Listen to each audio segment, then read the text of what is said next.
నువ్వు మొదలు పెట్టే ముందు నువ్వు గుర్తుంచుకోవాల్సిన విషయం ఒకటి ఉంది. ఆ ఆశ్రమంలో స్వామీజీ చెప్పింది నీకు గుర్తుంది కదా? ఈ పని నువ్వు మొదలు పెట్టాలంటే అంతకంటే ముందు నీలో భగవంతుడిపై భక్తి విశ్వాసం కలిగితేనే అది నెరవేరుతుందని చెప్పారు. గుర్తుంది కదా? ఆయన చెప్పింది నాకు గుర్తుంది ప్రభా. నిజమే, కానీ ఇప్పటికిప్పుడు ఎలా సాధ్యంరా? అది చెప్తాను. ఎలా సాధ్యమో అంటున్నావు. We will see what is the alternative. అర్థం కాలేదు కదూ? చెప్తా. భగవంతుడిపై నీకు నమ్మకం లేకపోయినా ప్రస్తుత పరిస్థితుల్లో కనీసం నువ్వు దేవుడిపై నమ్మకం విశ్వాసం ఉన్నట్టు నటించాలి. అలా చేస్తేనే నీ బండి ముందుకు కదులుతుంది, లేదంటే కదలదు. It's my advice. Choice is yours.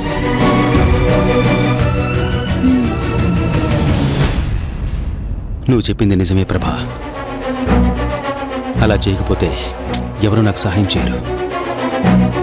వాళ్ళని నమ్మిస్తూ వాళ్లతో ముందుకు సాగుతూ నా శ్రీని నేను దక్కించుకోవాలి. దక్కించుకుంటాను.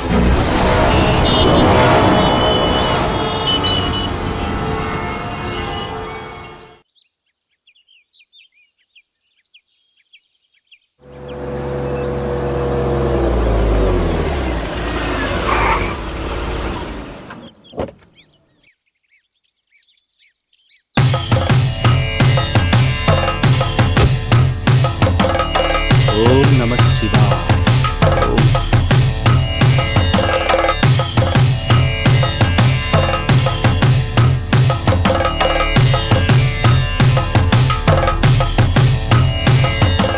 శివ శివ శంకర భక్త వశంకర శంభో హర హర నమో నమో.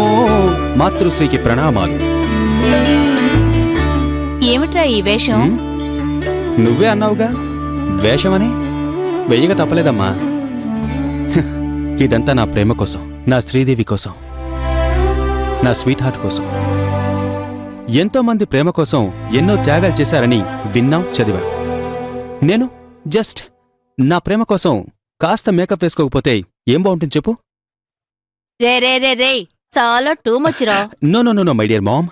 అసలు విషయం ఏమిటంటే కన్యకాపురంలో జనం ఆ పావునే దైవంగా భావించే మూఢనమ్మకంలో ఉన్నారు. ఇంకొందరేమో నీకు దైవభక్తి, దైవంపైన విశ్వాసం ఉంటేనే సహాయం చేస్తామన్నారు. అందుకని విభూతి కుంకుమ పెట్టుకుని మెళ్ళో రుద్రాక్షమాల వేసుకుంటే అందరూ నమ్మేస్తారా? నమ్మిస్తా, నమ్మకం కలిగేలా నటిస్తా. తప్పురా. అలా చేయడం మంచిది కాదు. భక్తుల్లా వేషం వేసుకొని నటించడం అన్నది భగవంతుని దృష్టిలో తప్పు. అది పాపం కూడా. అమ్మా, నేను భక్తుల్లా వేషం వేసుకుని గారడీలు చేస్తూ ప్రజల్ని మోసం చేసి దోచుకుంటే తప్పు. నేను వేషమే వేస్తున్నాను, ఎవ్వరినీ మోసం చేయడం లేదు. అబ్బబ్బా, నీతో మాట్లాడడం నా వల్ల కాదురా. అయినా నీకీ సలహా ఇచ్చిందెవడ్రా? ఆ ప్రభాకర్ గాడేనా? అరే, ఎలా కనిపెట్టావు మదర్ ఇండియా? ఎక్సలెంట్. ఓహో, నిజమేనన్నమాట.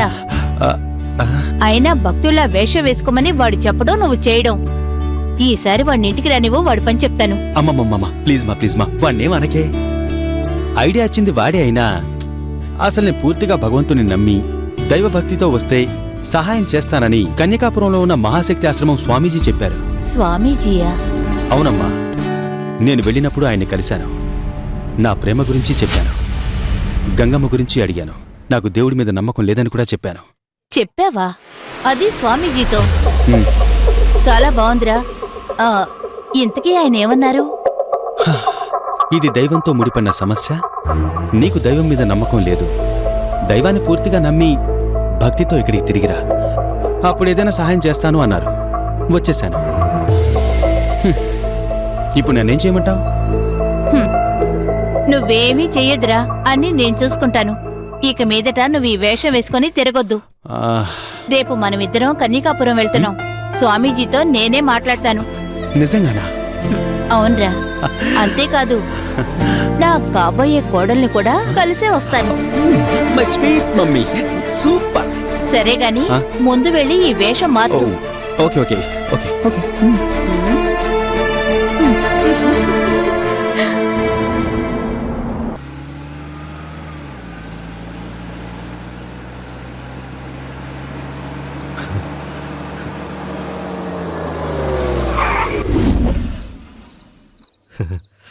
రండి నాన్నగారు.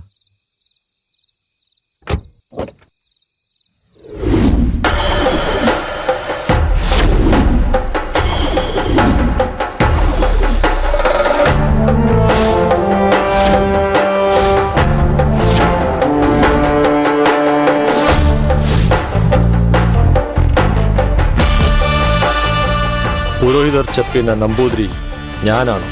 నమస్కారం. మీకు తెలుగు తెలుసా? అన్ని భాషలు അറിയാം. ఆహా. మా మాట మన్నించి వచ్చినందుకు చాలా సంతోషం.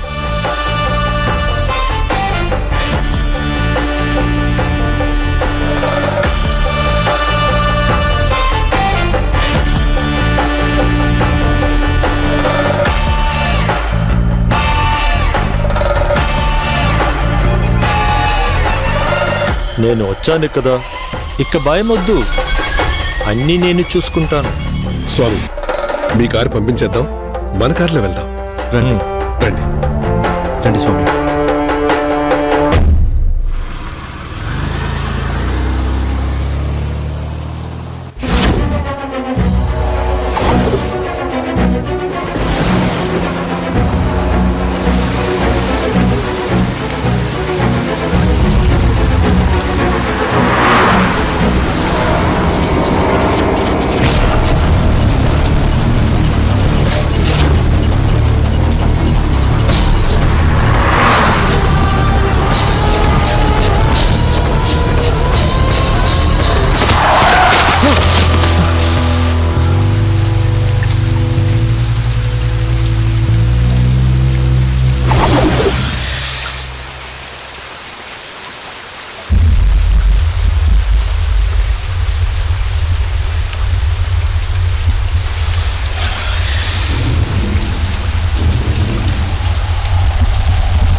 ఈ గాలివాన వర్షం చూసి భయపడకండి.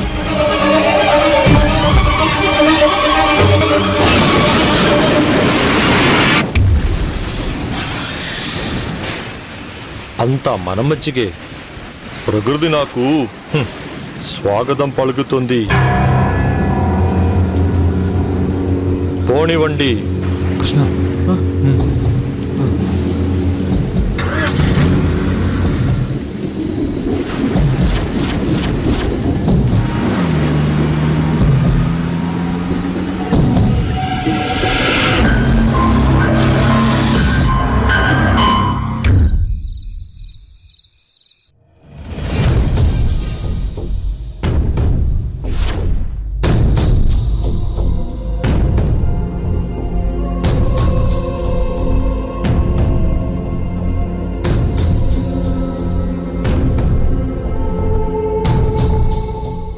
రండి స్వామి, రండి.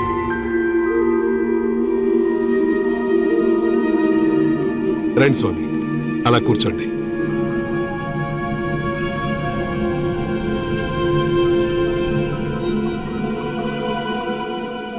స్వామి, తను మా అక్క శారద. నమస్కారం అండి.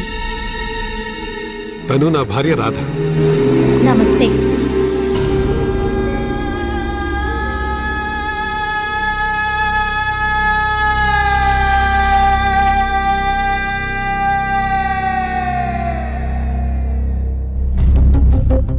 ఎందుకు భయపడుతున్నారు?